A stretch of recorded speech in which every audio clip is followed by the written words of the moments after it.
Okay, hello and welcome. This is the Suffolk Ancient Woodland Indicator Species webinar. Thank you for joining me. My name is Hannah and I work at ESPIS as the Biological Records Officer, but I have been working on the Ancient Woodland Inventory update for the past 2 years, and some of that work involves surveying the woodlands, and so this is part of that work to talk through ancient woodland indicator species that you might find in Suffolk. So obviously ancient woodland is incredibly important, it's an irreplaceable habitat, and the inventory requires an update. So today we're going to go through 15 ancient woodland indicator species, and I shall provide this recording along with the slides and a guide as well afterwards. So if you can't find those, please do get in touch, and I shall be sure to help you find where those are. So let's get into it. Ancient woodland in Suffolk. So what is ancient woodland, first of all? The definition for ancient woodland is woodland that's been present since the 1600s, so continuously present woodland. And as you can see, we've got two maps of Suffolk here. The one on the right shows woodland that is already registered as ancient in Suffolk, and this is about 1.2% of Suffolk County and roughly 4,500 hectares. And you can see the map on the on the left shows what we are looking at in terms of the update. So the lighter green that you can see speckled around is potentially new ancient woodland. So this woodland has been defined as at least long established, which means present from about 1850 or 1860. And what we're doing now is trying to investigate whether that is actually ancient based on survey evidence, but also archive evidence and old maps and things. So you can see we've got quite a bit more across the county to check. Obviously not all of this will be ancient woodland, but that's the point of the exercise, is to find out what is and what isn't. In the darker green we've got potentially new ancient wood pasture and parkland, so that is something that was not previously included on the ancient woodland inventory and something that will be included going forward, so mapping that as part of this update. We've got a few ancient woodland errors, possibly, so woodlands that are registered as ancient but potentially aren't. There aren't as many of those as obviously we don't want there to be many errors, but those also need investigating. And lastly you've got the pink, which is the already registered, previously designated ancient woodland. So that's what we're seeing here on this map. And what we want to do with the surveys is visit these potentially new ancient woodland sites and see what we can find there. If we can build up a picture of ancient woodland indicator species and perhaps management and other aspects of evidence in the woodland, we can say, look, this is what we found there, this is the map evidence that we have, and we can start to build a picture of how old the woodland might be. So let's get right into it. One that hopefully most people will know is the bluebell. I'm not going to read the Latin names today because the pronunciation probably will escape me, but looking at the bluebell, the main features are the narrow leaves, which you can see in the bottom left picture, often form a mat on a green mat on the woodland floor. You've got the drooping bell-shaped flowers, which are violet blue in colour, and the plant flowers from April to May. Now these plants are native and are found in abundance in old woodland and hedges, as well as occasionally where they have been planted. They often survive long after a woodland is felled, and so may also be found in more open sites. As I said, they flower from April to May, so we're coming right into the season, and the flowers are a pendant and form a one-sided spike when fully open. So as you can see, they kind of hang down like a pendant, and the The flowers are broadly tubular and are very narrowly bell-shaped, with more or less parallel sides and with the tepal tips strongly curling back on themselves. So you can see at the bottom of the flower, as it's hanging down, the tepals are kind of curving almost all the way back to point back at the main body of the flower. Anthers, which are on the end of the stamens, which you can just see in the middle picture poking out the bottom, are cream coloured. The stamens are variable in length, with 3 short and 3 long ones. The colour of the entire flower is this deep violet purple and is usually heavily scented, but they may rarely be paler blue, pink or white. Such plants usually being found as isolated individuals within larger colonies of these deep blue ones. The leaves are relatively narrow and are often 7 to 15 millimetres wide. So hopefully a very familiar plant to kick us off, and one that obviously looks very nice when it grows densely in woodlands. Next we've got the wood anemone, and the key feature of this is the white star-shaped flowers with 6 petals which are deeply lobed leaves.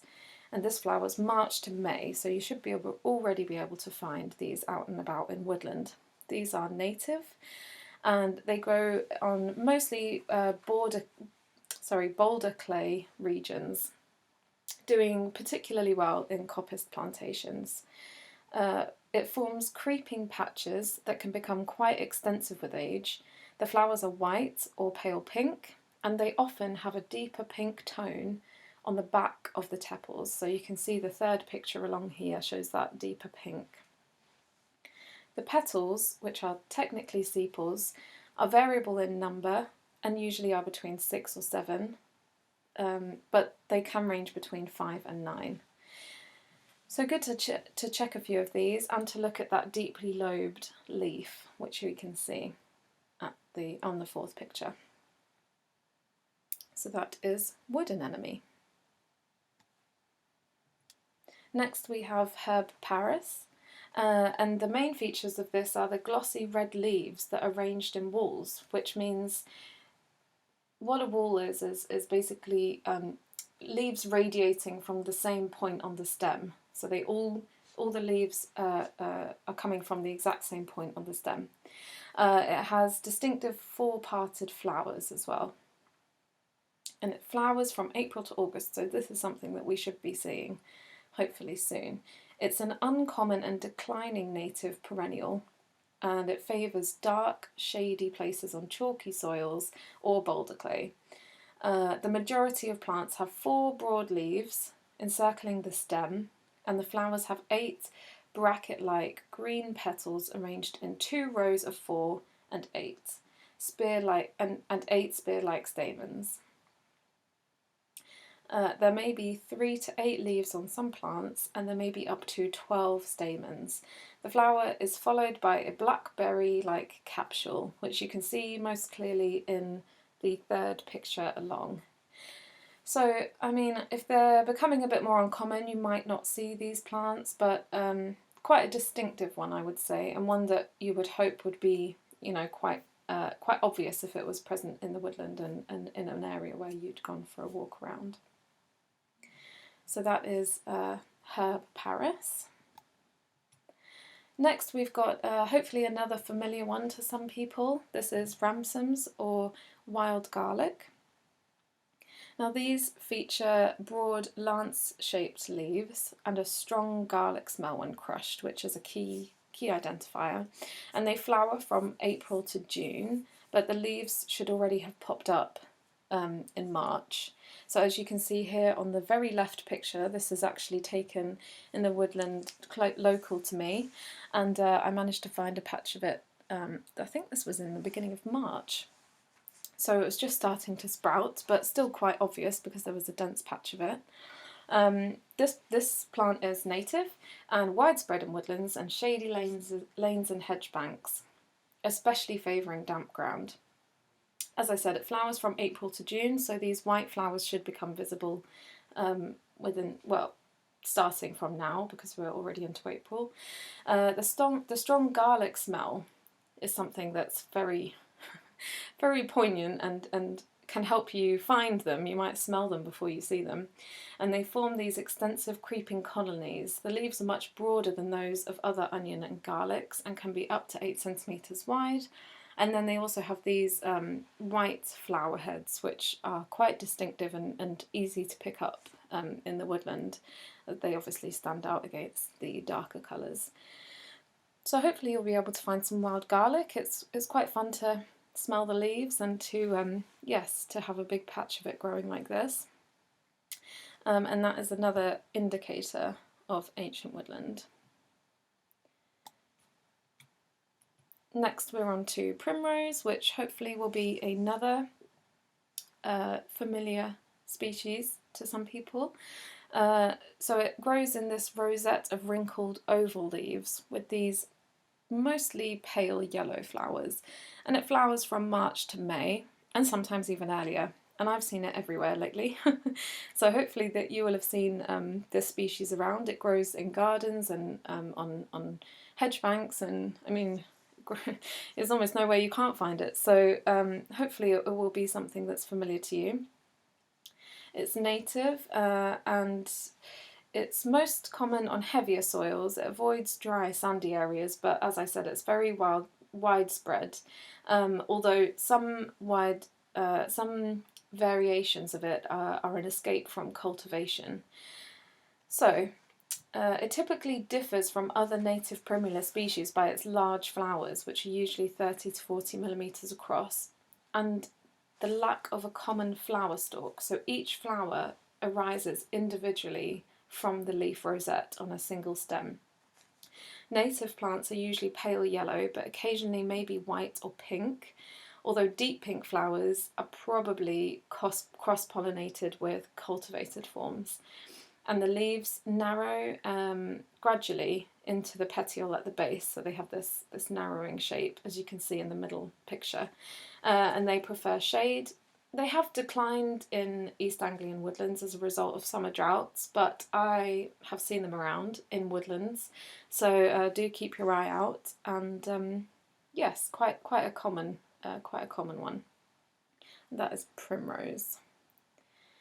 So let's have a little recap and have a little think to ourselves. Can you name this plant that we've just gone through? I'll pause for a second whilst you have a think about it. And yes, hopefully you remembered that this one is wood anemone. And the distinctive flowers with this darker pink back to the petals is a good giveaway, and also this matte creeping patches that they form is another good clue.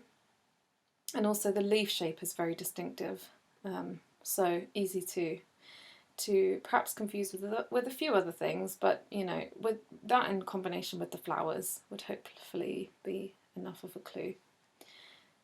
Good, hopefully you all got that one.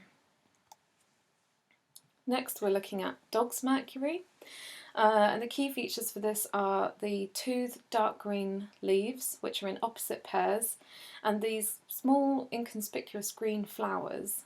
And this actually flowers from February to April, so it's already up and about, and I've seen it in woodland and also along some hedgerows and things, so it is already growing, especially, well, I'm over in East Suffolk, but I imagine that it's growing in most of the county by now. So this plant is native. It's common and often abundant and carpets the ground in shady areas and woodland, although rarer on light, sandy or chalky soils.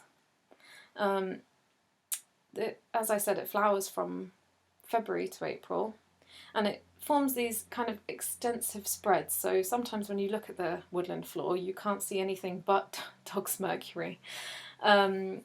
And it has these unbranched upright stems which arise in the spring from a creeping rootstock. The opposite leaves are shiny and clearly stalked. The third picture here shows the male flowers, and the fourth picture shows the female flowers. and the male and female flowers are actually carried on separate plants. So this is a little bit tricky because maybe might be a little bit confusing if you see a different flower on a different plant to the one next to it. But yes, just know that that will just be differences of gender. So hopefully you'll be able to spot this one fairly easily. I mean, I've found it abundant in some sites and not at all in others. So it can be a little bit elusive sometimes, but when you do find it, you'll probably find loads of it. The next species we're going to look at is yellow archangel. So this features heart-shaped leaves with toothed margins, which look a little bit similar to nettle leaves, and the yellow tubular flowers. And this flowers from May to June, so we wouldn't actually expect to see this for perhaps another month. In every way, this is a dead nettle with yellow flowers, basically. So you might have seen dead nettles around. I've seen them flowering already, and it basically looks like a nettle with a white flower. And this is basically a yellow version of that. So the stems are finely hairy, as also are the long-stalked, heart-shaped, toothed leaves. So hairy all over. The outside of the outside surface of the flower lips are bright yellow, as are the insides, which are decorated with this reddish-brown honey guide markings that are said to direct pollinating insects towards the flower's store of nectar. So as you can see, probably the third picture demonstrates it quite well. You've got a bright yellow flower, and then these kind of reddish-brown lines on the lower half of the flower. Individual flowers are between 17 and 21 millimeters long, and they form typically 3 moderately spaced tight whorls around the stem. So again, whorls is where all the flowers are coming from the same point on the stem, which is quite nicely demonstrated in the second picture. Actually, you can see that all of those flowers are coming from the same part of the stem. The common native form is a subspecies of montanum and is generally found in ancient woodlands. The subspecies is with white blotches on the leaves, and that's quite frequently escaped from gardens and naturalised in woods of all ages. So actually, if you see one with white blotches on the leaves, that's not quite what we're looking for. We're looking for this one pictured here. Okay, moving on. Next we've got wood sorrel. So this features 3 heart-shaped leaflets, which look a little bit, to me anyway, look a little bit similar to perhaps a clover, and these white or pink flowers with 5 petals. And this flowers from April to May, so we should start to see this soon. The white flowers with the pale lilac veins, which you can see most clearly in the second picture, and the fresh green leaves are in creeping mounds. So again, they kind of disperse by creeping, and so you might find a big mat of them. It's easily identified by the 3 heart-shaped lobes of the leaf. So you can see that probably most clearly in the fourth picture. You can see they have these kind of this heart shape, and there's 3 hearts basically, and the leaves have a sharp acidic taste. Usually they grow on acid soils. I'm not going to recommend that you try the leaves, because obviously with foraging you need to be 100% sure of your ID, and if you're taking a beginner's guide to indicate a species, that suggests that perhaps this is new to you. So I won't suggest that, but just a curious little piece of information. Yes, so I think these are fairly pretty flower actually, and very distinctive leaves, so hopefully you'll see some examples of those in the sites that you're able to visit. Next we have woodruff, and this features whorls, which again is something radiating from a single point on the stem. So whorls of narrow leaves, which you can see in the second picture, and very small white flowers. And this flowers from May to June, so it's not around yet, but we should hope to see it in the next month or so. They're found on base-rich, chalky or neutral, often damp soils, and they form low spreading patches of bright green leaves topped with the flat-headed clusters of white flowers, which you can see probably most clearly in the first picture. The leaves have a vanilla scent when crushed, so that's one good identifier. And the small, they also are, fairly small and quite simple. They're hairless, and they grow in these whorls, as I mentioned, around the stem, so that's quite a distinctive identifier as well. They could be confused with cleavers, which most people know as sticky weed. So the things that stick to your clothes, or perhaps people pick it and put it on you, and it sticks to pretty much anything. But the woodruff that we're looking at now doesn't have those sticky bristles. So if you touch a cleaver or a sticky weed, you'll actually be able to feel that it has these sticky little hairs with the hooks on the end, which was what makes them stick to you. But these will not. So if you're unsure, because you haven't got the flower to use as an identifier, you can always touch the leaves to see if they're these, hairless leaves. And that is a good way to distinguish them from cleavers. Next, we're going to look at sanicle, another plant with a flower that's white. So the key features of this is an umbel of tiny greenish white flowers with palmate leaves. So an umbel is where a number of short flower stalks spread from a common point, somewhat like umbrella ribs stick out from the main part of the umbrella that you're holding onto. So probably best demonstrated in the second picture. You can just see at the bottom there that the stem is coming up through the middle, and then you've got these branches, not branches, but you've got these I guess what you would call, I don't know what they would be called. I guess they're just a further part of the plant, but they're all coming from, sticking out of that one point to then hold up other flower heads, just like you would have if you opened an umbrella. I also mentioned palmate leaves, and palmate leaves are those where the leaf has 5 or more lobes, whose midribs all radiate from one point, resembling the fingers of an open hand. And this is best demonstrated on the third picture, which looks, if you can kind of imagine, like somebody with their palm open and then fingers radiating off, and those are the leaves.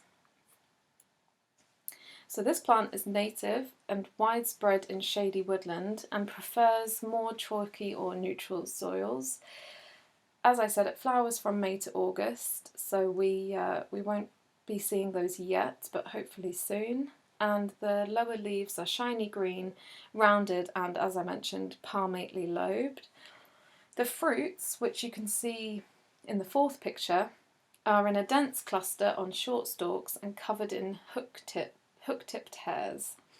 The flower heads are rather different to most other umbellifers, as they bear these long primary stalks, but then with the flowers tightly clustered in groups. It can be a difficult plant to spot in its preferred location, which is usually shady places. So I would recommend looking for white flowers as you're walking through the woodland, because those are quite easy to pick up, especially from a distance. But as I said, knowing the leaves, what the leaves will look like, the same as, for example, wood sorrel, you've got those heart-shaped leaves. Knowing what the leaves look like is another good way to be able to identify what is going on in the woodland and what species you're actually looking at, especially if the flowers have not formed yet.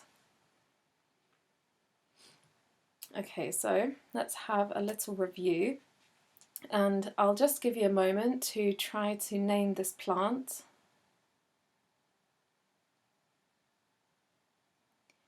And hopefully you all remembered that this one is called dog's mercury. So it's native and common, often abundant, and carpets the ground. If you remember, I was saying that the male and female flowers are carried on different plants, and it's often everywhere. It's often carpeting the woodland. So good, hopefully you got that one. Next we've got the yellow pimpernel, and the key features of this are the opposite lance-shaped leaves and bright yellow flowers. So that's best demonstrated by the last two pictures. You've got the bright yellow flower as the third picture, and then the opposite lance-shaped leaves on the fourth picture. So they're just growing in opposites from each other. This is native and widespread in bare open spots in woodland on damp ground, typically where the ground is kept clear by something like winter flooding. It flowers from May to September, so we will hopefully start to see this soon. And it is a low trailing plant with these star-shaped flowers. So usually they have 5 petals, and they open and are carried along a very slender stalk.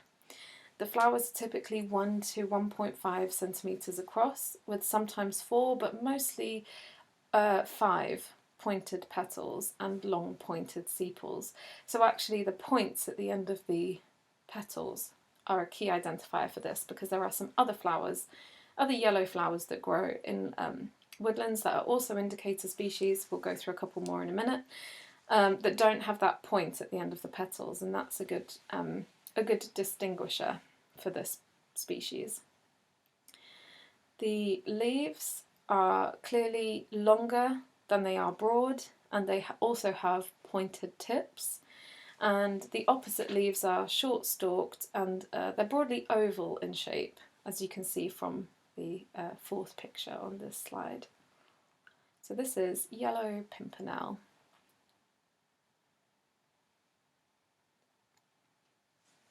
Next we've got one that hopefully is common to people's knowledge, but perhaps not, is a violet, and this is called the common dog violet. So this features heart-shaped leaves, as you can see from the fourth picture in the slide, and purple or blue violet flowers.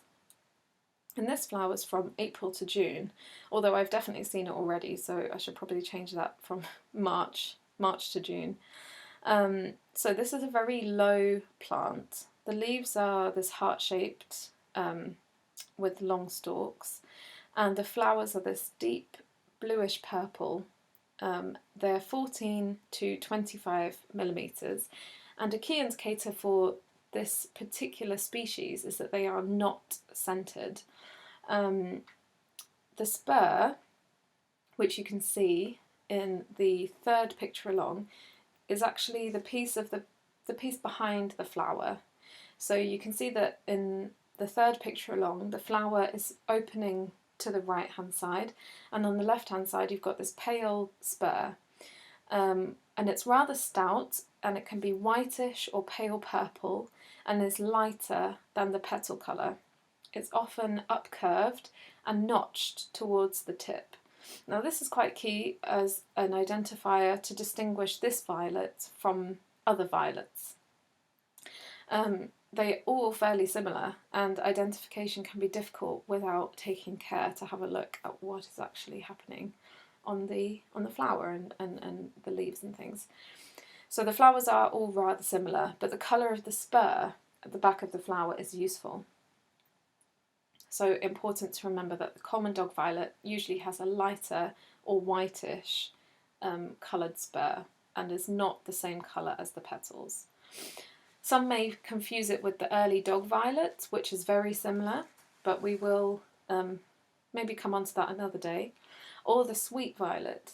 So early dog violets can be distinguished by their darker violet flower spurs. So where this spur is it's like a pale or white colour, the early dog violet ones are almost the same colour, deep colour as the petals, and they are not notched at their tips. The sweet violets can usually be distinguished as they have a strong and pleasant scent. So give them a good smell and see, actually, are you dealing with a sweet violet, or have a look at the spur and see, are you dealing with an early dog violet or a common dog violet. Now, the common dog violet and the early dog violet are both indicators of ancient woodland, and will be found on the survey form. So if you're not sure, you can just tick classic common dog violet, and at least we'll know that we have a record of a violet in that woodland. Sweet violets are not a ancient woodland indicator species, so really smelling if the flower has a scent or not will be able to distinguish that for you. And if you have a sweet violet, unfortunately that's not going to be on the survey form, so perhaps have a hunt about for some other violets in the wood and see if they are actually going to be a common dog violet or an early dog violet. Okay. Next we're looking at moss chattel. So the key features of this are that they have this compact cubical terminal head of these tiny greenish flowers, and they're in a distinct arrangement. So there's 5 flowers on the head, and they're arranged in a very distinctive way. And this flowers from April to May, although I have already found that this plant this year, so you know you can find it as early as March. This is a native species and is common throughout much of the region in moist, shady places, especially damp woods and alder. It's a low-growing plant forming spreading mats of vegetation, and it can be easily overlooked due to the flowers being green and not really standing out from the surrounding vegetation. I will also say they're very small, so they're very small green flowers, which aren't immediately obvious unless you stand and actually look at the ground, and you can see, you know, those distinctive flower arrangements. So the flowers are uniquely carried in a 4 circle, all facing different directions, and one terminal flower facing straight up.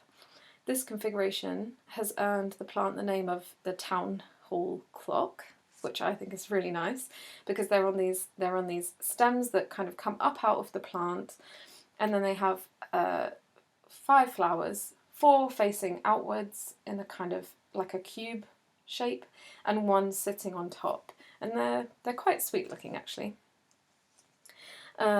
The ferny leaves have a charismatic bluish grey tint, which you can kind of tell from the 4th picture along, and their shape is quite similar to those of many other plants that are more common, which makes confident identification of the plant when it's not in flower much more difficult. So actually finding the flower of this plant is very helpful, and as I say, it flowers from April to May, so, and I've even found it in March, so yes, that's a very, very good way to identify it. And actually even the stamen, which are lighter coloured in comparison to the green flower petals, is another helpful way to figure out what this is. And they do form in mats, so you should be able to find more than 1 flower head, which is also helpful because you can just double check what you found and be sure of your identification. So yes, that is moss chattel. Now I did say we would go over another yellow flower, and this is a Goldilocks buttercup, and they have these yellow flowers with the glossy petals, and they flower from April to May, so we should be seeing them soon, or if not now. So they are widespread, but they're quite an uncommon species of old woodland and kind of shady places. The flowers of this species have this rather irregular petals, with flowers occasionally perfect, but more often having these unevenly sized or much reduced petals, or even sometimes with no petals at all, there might just be a gap. The basal leaves, which are shown in the 3rd picture, are 3-lobed and palmate, which, if you remember again, is like the palm of your hand. So it's got this centre which they all stem from like fingers. And the upper leaves, shown in the 4th picture, are deeply cut, almost to the veins. Numerous spoon-shaped golden yellow anthers separate petals from the greenish yellow central spiky orb. So those are probably best demonstrated in the 2nd picture. So you've got that central spiky orb, and then surrounding that are those yellow anthers. So it looks very much like a buttercup. There are a few things that you could perhaps confuse it for, but looking for those irregular petals and also for the leaves with those key identifiers is a good way to distinguish that. But hopefully one that you'll get to spot because it's bright yellow and should stand out, hopefully, from the other green vegetation. Okay, we're coming on to our last species, and this is the early purple orchid. So this might be one that is familiar to people, and it has the key feature of flowers that typically display various shades of pink, ranging from light pink to a deep magenta, and it flowers between April to June, so we should be seeing this coming up soon. I found one of these in the woodland near to me. It hasn't flowered yet, but you can see the stems growing. You can sometimes recognise it by just the leaves, which are demonstrated on this fourth picture on the slide, and they have these spotted leaves. So the flowers are ranging from white to deep crimson purple and are often bi-coloured, so have two colours. Usually the leaves have this heavy blotching, as I said, with rounded spots, but sometimes they're actually unmarked, especially in white flowered individuals. So actually that can make identification tricky, and if you're not sure, I would recommend taking a picture of, you know, the leaves, the flower details and things like that, and then coming home and doing a little bit more research. The lateral sepals spread upwards, kind of like wings. If you can see in the second picture, you've got these two petals at the top which are kind of out like wings, and the upper sepal and petals kind of form a hood. So you've got this piece at the bottom which is just kind of flat, then you've got a hood over it and two wings is the best way to describe it, I suppose. So that is all the plants. Let's have a look at one more to try and see if you can remember what this fairly common, which might be a clue, species is of ancient woodland indicator. Have a little think about that.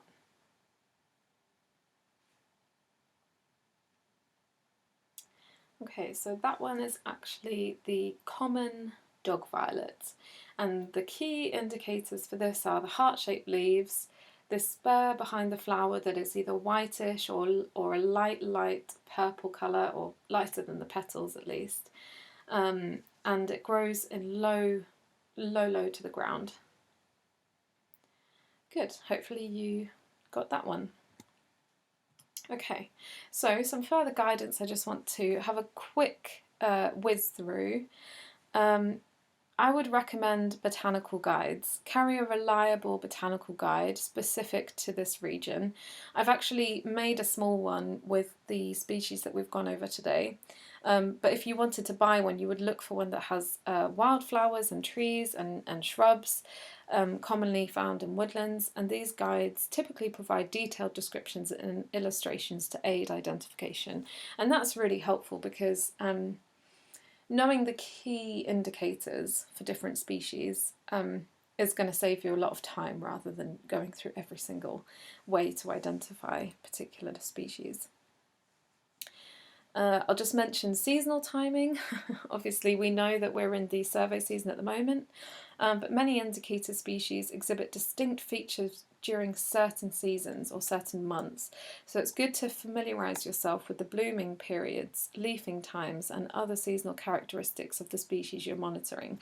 I would say particularly for flowers, because when you're looking at a woodland floor, finding those colours is what's going to help you find the actual plants. So being aware of what is flowering and what is not flowering when you go out is very important, and can narrow down identification possibilities.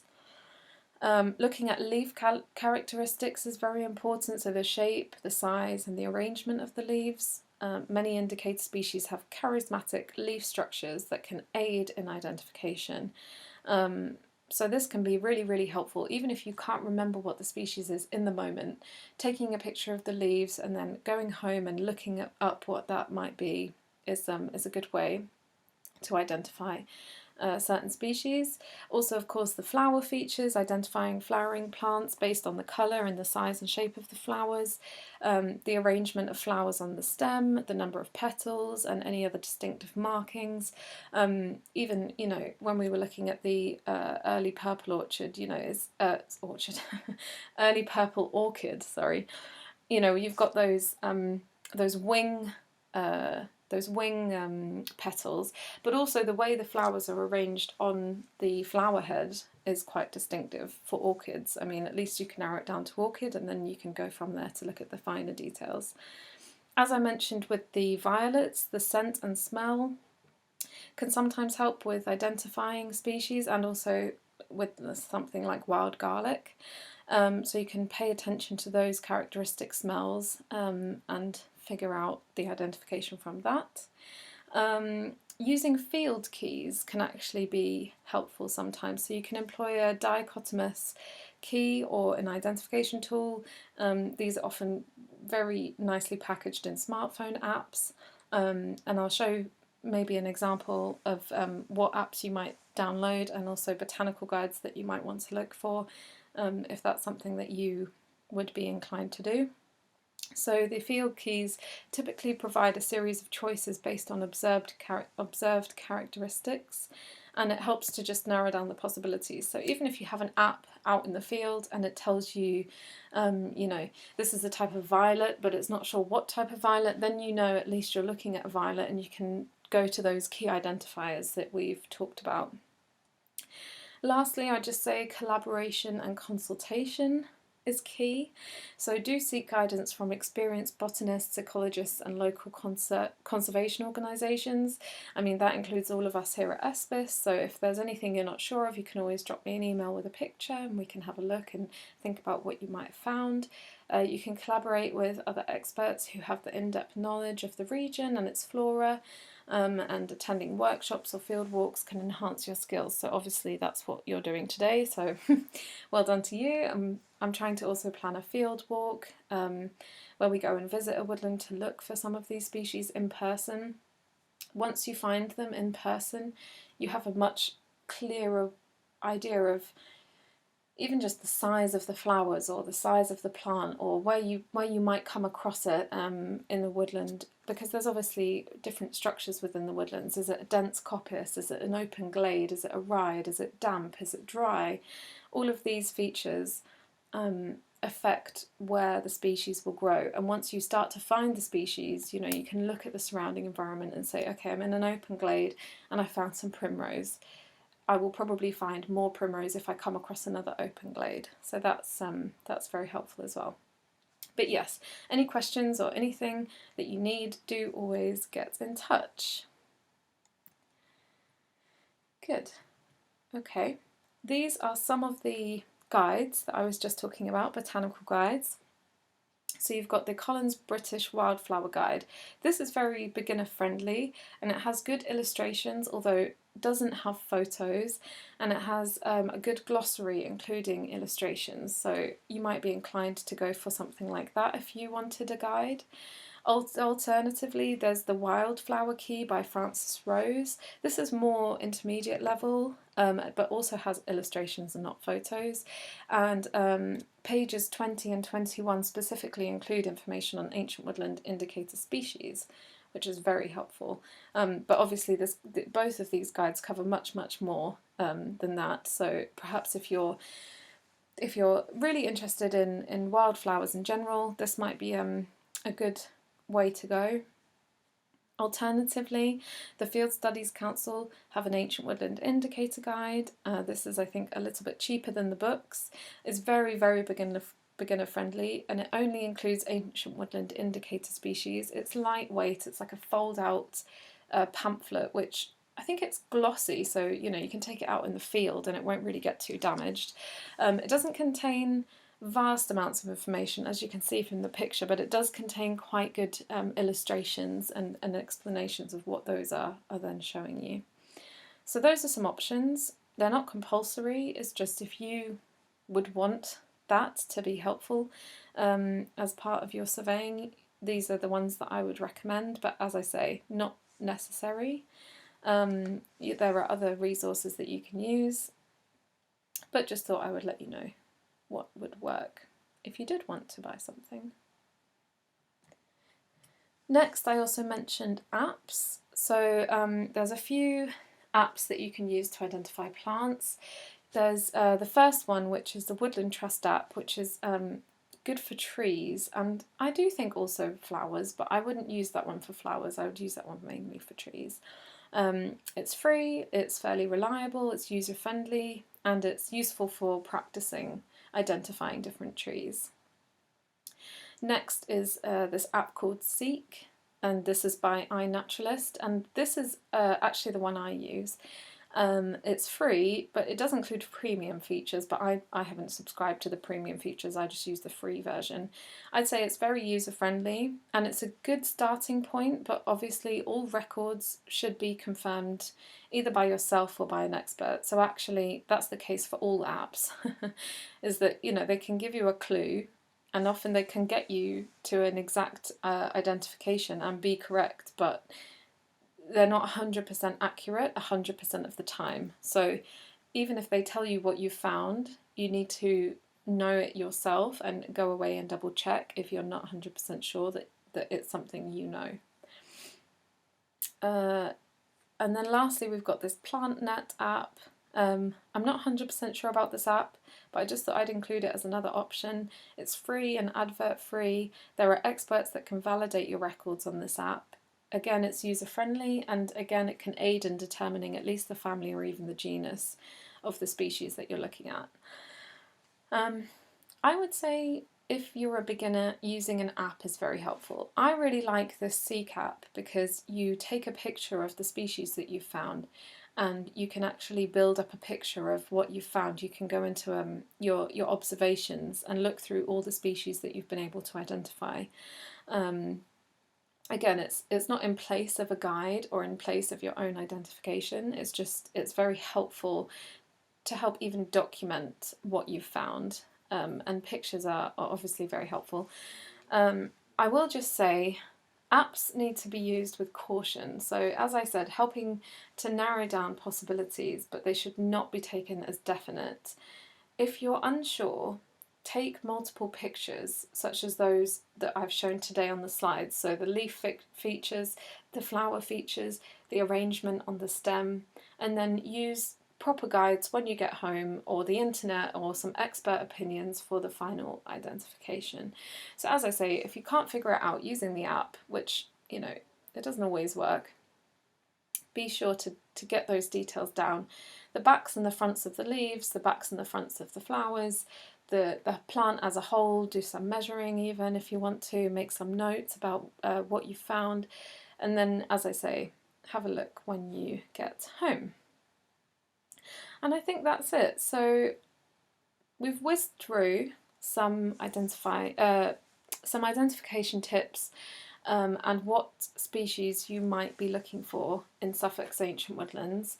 And I'd like to say thank you very much for being here today and for offering to go out and survey woodland sites. It's quite an enjoyable task. It's very rewarding in the beginning when you can actually find the species that you've been learning about and see them in the flesh.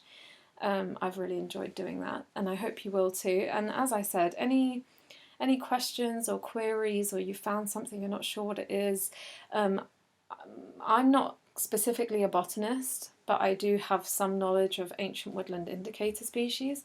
But my boss Martin is a very, very established botanist, so if I can't answer your question, I am sure he will be able to. The key thing is to just provide those detailed photos with all the different details of backs and fronts of flowers, backs and fronts of leaves, as I mentioned.